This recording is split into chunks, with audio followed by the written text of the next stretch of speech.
Bonjour, bienvenue sur la chaîne Zahar 33, bienvenue sur la chaîne de la lumière.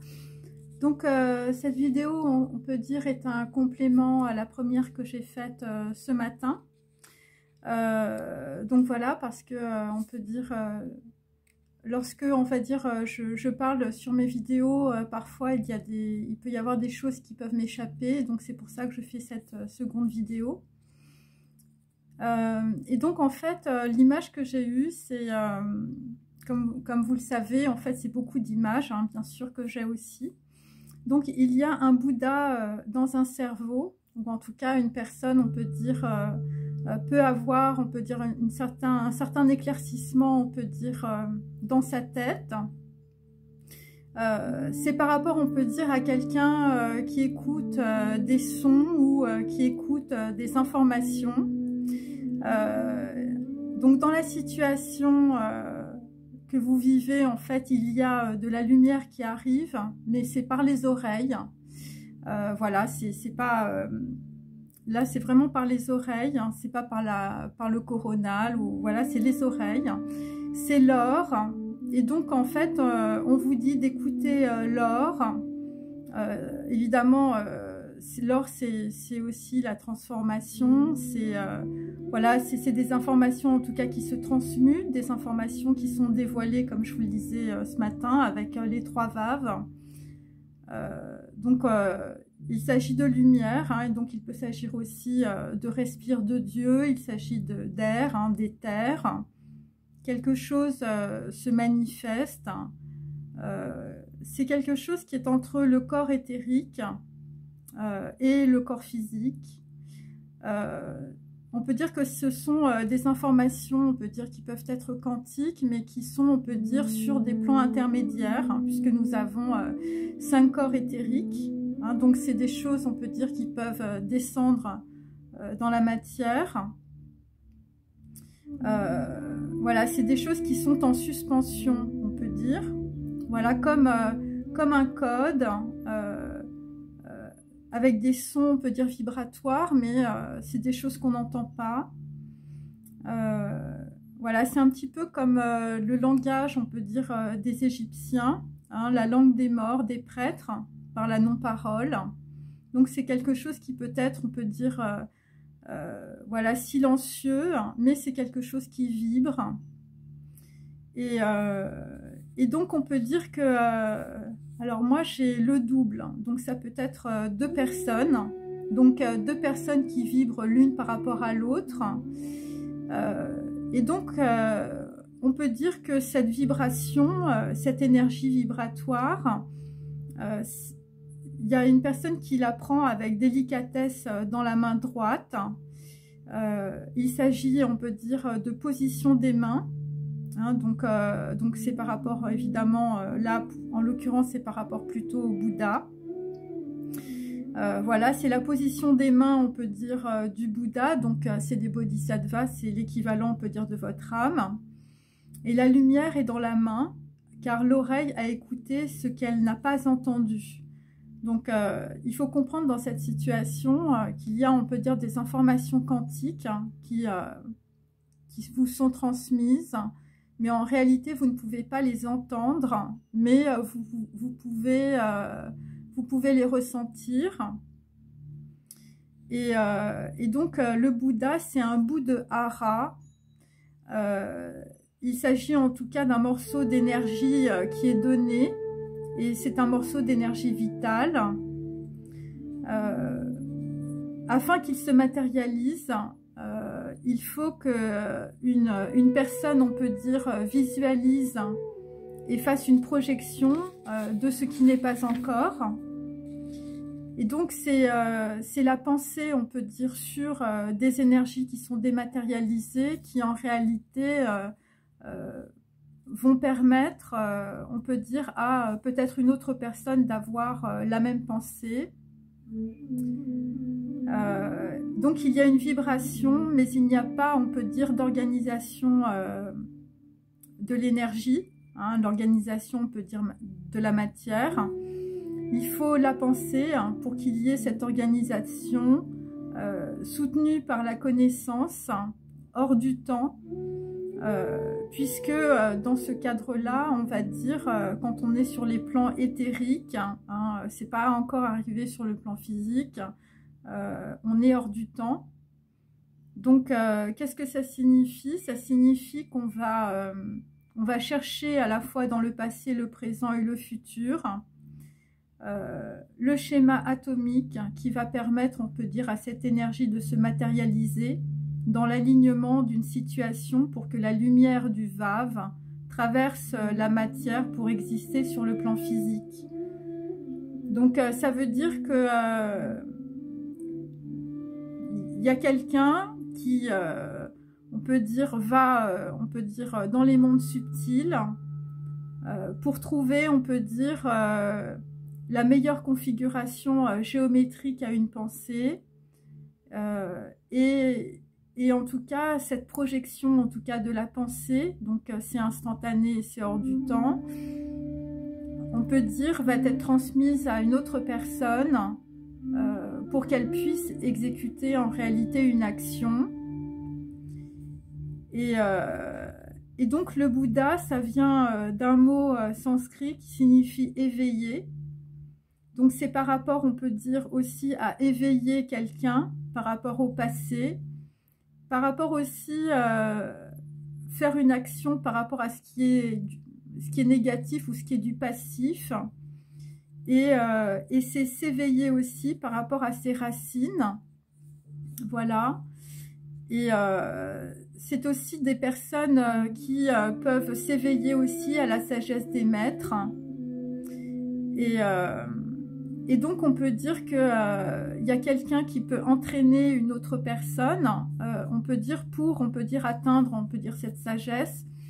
Mais là, en l'occurrence, c'est pas ce que je sens. Je sens que c'est des personnes qui sont en lien, on peut dire, pour, on peut dire, recevoir, on peut dire, un morceau d'information qui est en mouvement, qui n'est pas matérialisé, et quelqu'un doit faire la projection de cette, on peut dire, de cette énergie dématérialisée pour, on peut dire, l'inclure, on va dire, dans un schéma, dans une action qui est sur le plan physique.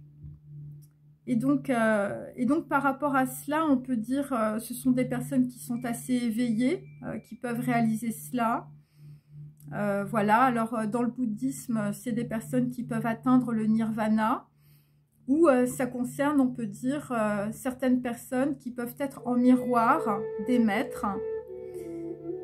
Et donc j'ai voyé ce sourire, à un moment, vous êtes ce sourire. Donc qu'est-ce que ça veut dire? Ça veut dire que lorsque vous voyez quelque chose, comme lorsque vous voyez par exemple le sourire de Bouddha, hein, c'est un exemple bien sûr, hein, ça dépend de votre culture, eh bien à un moment donné, puisque vous êtes en miroir, vous êtes ce sourire. Mais ça veut dire aussi que quelqu'un qui vous transmet, on peut dire, une information, sans, on peut dire, qu'elle ne soit dite, hein, ou qu'elle ne soit divulguée, eh bien, ça veut dire que instantanément, vous êtes ce sourire, c'est-à-dire instantanément, vous avez, on peut dire, la capacité intellectuelle de prendre cette idée et de prendre en tout cas ce moyen sur le plan physique ou par rapport à une action. Et donc, c'est un petit peu ça, finalement, ce qu'on voyait ce matin avec les 3 vaves. C'est un alignement, on peut dire, d'informations dématérialisées qui va permettre, en tout cas, à une action de s'effectuer dans les meilleures conditions. Et donc, ça peut être aussi quelqu'un qui donne une idée à une autre personne par la pensée. Donc, évidemment, il peut s'agir d'une bénédiction, d'une grâce, d'une perception en dehors du temps. Mais comme je vous l'ai dit, Dieu ne joue pas au dé. Et donc, on peut dire que, cette transmission, voilà, parce que ça peut être évidemment des ondes, sans aucune, on peut dire, rationalité. C'est pour, on peut dire, réveiller une personne ou pour qu'une personne prenne la bonne voie ou ait la bonne décision. Et donc, selon Bouddha, la vie est un chemin. Et donc, c'est surtout ce qu'il faut comprendre dans notre univers quantique, c'est le chemin du son. Et donc, c'est ce qui sort de la bouche C'est le dagesh, par exemple, dans les lettres hébraïques, par rapport à la lettre notamment peu, qui est la bouche. Donc on peut dire, on va mettre l'accent sur quelque chose, ou on peut dire un accent qui va permettre, on peut dire, d'accéder à quelque chose de plus lumineux, ou tout simplement de regarder une vérité ou une réalité. C'est aussi multiplier, on peut dire, une intensité par la voix, mais aussi par, on peut dire, le chemin de la sagesse, ou par rapport, on peut dire, à une personne qui peut être aussi dans la vacuité. Et donc, c'est chez les Indiens, chez les bouddhistes, et donc c'est le pranja, c'est le prana en sanskrit, c'est la connaissance, on peut dire, par les racines, par la transcendance, et il s'agit aussi de capacités cognitives. C'est pour ça que ce matin, j'avais, on peut dire, le upsilon, le y qui se transformait en tav, en tau ou en x. C'est-à-dire qu'il y a quelque chose qui est rajouté, on peut dire, dans une situation. Et il s'agit en tout cas d'intuition, l'intuition de percevoir un phénomène, on peut dire, de coproduction conditionnée. Qu'est-ce que ça veut dire? Ça veut dire en fait qu'une personne va avoir une intuition dans une situation. Cette intuition, je vous dis, c'est un sourire, et à un moment vous êtes ce sourire. Donc on peut dire c'est une idée qui passe, on peut dire, d'une personne à l'autre. Voilà, mais c'est des phénomènes, on peut dire, de grâce, hein, de perception en dehors du temps. Et c'est quelque chose qui est conditionné, c'est quelque chose, on peut dire, qui est lié à une condition, à quelque chose qui manquait. Et en fait, c'est pour remplir aussi une condition. Et le phénomène de coproduction, c'est un phénomène, on peut dire, qui s'exerce à la fois sur les deux plans. Sur un plan, on peut dire, immatériel, sur le plan, on peut dire, de l'énergie quantique, et en même temps, sur, on peut dire, une personne en miroir qui va donner, on peut dire, un schéma à une énergie quantique. Et donc pour cela, évidemment, il faut être dans l'absence, on peut dire, du soi propre. En réalité, il faut être vide pour évidemment recevoir. Voilà, recevoir, on peut dire, une information pranique. Et donc, c'est une perception aiguë qui permet, on peut dire, d'atteindre l'ajna. Donc ça, c'est pour les gens, je veux dire, qui ne sont pas du tout religieux. C'est-à-dire l'ajna, c'est la vision, c'est l'ouverture du troisième œil. Voilà, c'est là, voilà, vous vous dites, oui, bien sûr, j'y avais pas pensé. Mais en même temps, c'est associé, on peut dire, à la connaissance. Et cette connaissance, on peut dire, ça peut être la connaissance aussi de choses qui ne sont pas, on peut dire, raisonnables, hein, ou des choses qu'on ne peut pas comprendre, on peut dire, sur ce plan-là. Et donc, on peut dire la vision et cette connaissance, on peut dire, des racines, cette connaissance qui vient de votre ADN aussi. Eh bien, cela permet d'atteindre une compréhension, on peut dire, de l'unité de la lumière dans la matière. Et donc, alors, on peut parler aussi de compréhension nouméale. Donc ça, c'est plutôt pour les gens qui font de la philosophie. C'est-à-dire, c'est une réalité intelligible, mais intangible. Et donc, c'est quelque chose, on peut dire, qui est sur un plan quantique, hein, qui ne s'explique pas, on peut dire, sur le plan physique. Et c'est quelque chose qui est au-delà de l'expérience, puisque c'est quelque chose, on peut dire, que vous n'avez pas vécu dans votre vie, mais qui est lié, on peut dire, on peut parler de bain quantique ou de prana. Et donc, c'est ce qui est au-delà, on peut dire, de l'expérience. Voilà, c'est ce que disait Kant, par exemple. Et le noumen, c'est quand on effleure, on peut dire, les confins de l'intelligence, en dehors de la raison et des concepts. Donc ça, c'était plutôt Husserl qui disait ça. Mais en fait, on est vraiment, vraiment là-dedans. C'est-à-dire qu'en fait, on a dépassé évidemment tous les concepts, puisque à ce point de vacuité, justement, on est dans un vide, on peut dire, intérieur, ce qui vous permet, on peut dire, de recevoir la lumière. Voilà, d'être comme un espèce de vase vide, ça vous permet, on peut dire, de le remplir. Et donc, d'après Husserl, donc c'est de l'intelligence à l'état pur. Donc, il faut comprendre que, on peut dire, c'est comme si vous aviez une infinité, on peut dire, de possibilités de faire, on peut dire, une équation, on va dire, atomique. Et puis, vous allez trouver, on peut dire, l'équation qui correspond le mieux, on peut dire, à une situation. Parce qu'en réalité, en fait, c'est quelque chose qui est quantique et c'est quelque chose qui doit arriver par rapport à un alignement qui est hors du temps. Et donc, c'est par rapport, on peut dire, à une certaine pureté aussi. Hein, donc voilà, donc je veux dire, il faut être plutôt dans la pureté pour recevoir ce genre d'informations. Voilà, c'est-à-dire, on peut dire, sortie de toute forme, on peut dire, de conditionnement ou d'expérience du passé. Et donc là, on peut dire, vous pouvez, on peut dire, recevoir le fameux bol de lumière, le Keli chez les Juifs, je crois. Donc ce sont évidemment des photons de lumière, de l'inspiration, de l'information, parce que vous êtes dans la vacuité. Et donc en fait, pourquoi je dis tout ça? C'est parce qu'il va y avoir quelqu'un qui va avoir une intuition silencieuse. Et il s'agit en réalité d'une expérience immatérielle, nouméale, et donc qui se manifeste pour donner, on peut dire, un contenu à une expérience, pour que puisse avoir lieu, on peut dire, par la pensée ou par la prière, on peut dire quelque chose qui soit complet. Hein. C'est pour ça qu'on avait un alignement des 3 vaves. Donc c'est plutôt, on peut dire, pour dans quelques heures ou dans quelques jours.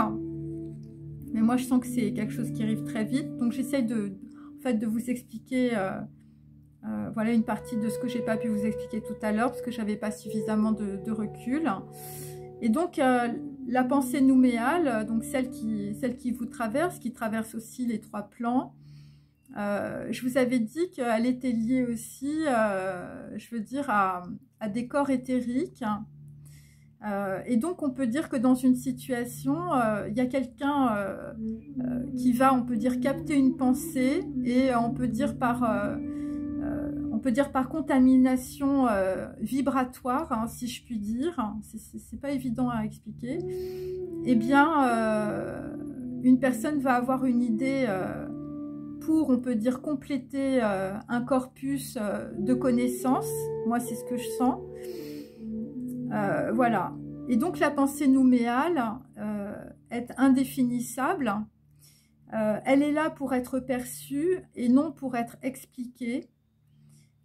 Donc, on peut dire que quelqu'un reçoit une information, reçoit de la communication, hein, par rapport, on peut dire, à une situation donnée. Vous pouvez recevoir aussi une sagesse ancestrale. Ça peut être un interprète d'une langue ancienne ou de noumène, une réalité intangible qui existe, on peut dire, dans plusieurs cultures, hein, qui existe chez les Hébreux, les tzaddiks, chez les Indiens, c'est des gourous, ou par exemple chez les musulmans, sont des guides. Et donc, tu peux recevoir, on peut dire, cette lumière, par exemple, si tu es à côté de quelqu'un qui est, on peut dire, porté par ces énergies-là. Hein. C'est pour ça qu'on a les disciples aussi. Mais tu reçois aussi, quand tu fais un travail sur toi, quand tu es vide, quand tu es dans la vacuité. Et donc, c'est essentiellement par un travail, on peut dire, d'humilité sur toi-même. Et donc, tu reçois aussi parce que tu t'es élevé. Donc, c'est pour ça qu'on avait Yod. Hein, c'est le début des noms, on peut dire, divins. Un Yod, on peut dire, sur le Vav. Donc, avec mon Upsilon phénicien. Et donc, Vav, c'est le réceptacle. C'est, on peut dire, le Keli qui reçoit les étoiles. Donc, voilà, c'est la lumière, c'est la compréhension. C'est le point de lumière, on peut dire, au centre de la gorge. Et c'est aussi l'inclusion du silence dans ta parole pour qu'existe la lumière du nom divin. Et donc là, en tout cas, dans certaines situations, il peut s'agir, on peut dire, de choses qui sont entendues, hein, puisque moi, j'ai un Bouddha dans un cerveau, donc je veux dire quelqu'un, on peut dire, a une perception, on peut dire, intuitive d'une situation. Et ça peut être quelqu'un aussi qui peut écouter des sons, qui peut écouter de la musique. Voilà, et donc c'est quelque chose qui arrive, on peut dire, voilà, dans les oreilles, hein, quelque chose qui peut transformer en tout cas une situation, quelque chose qui se manifeste en tout cas dans le corps éthérique. Voilà, bon bah écoutez, j'espère que ça vous a intéressé, je vous remercie, passez une très bonne journée, prenez bien soin de vous, au revoir.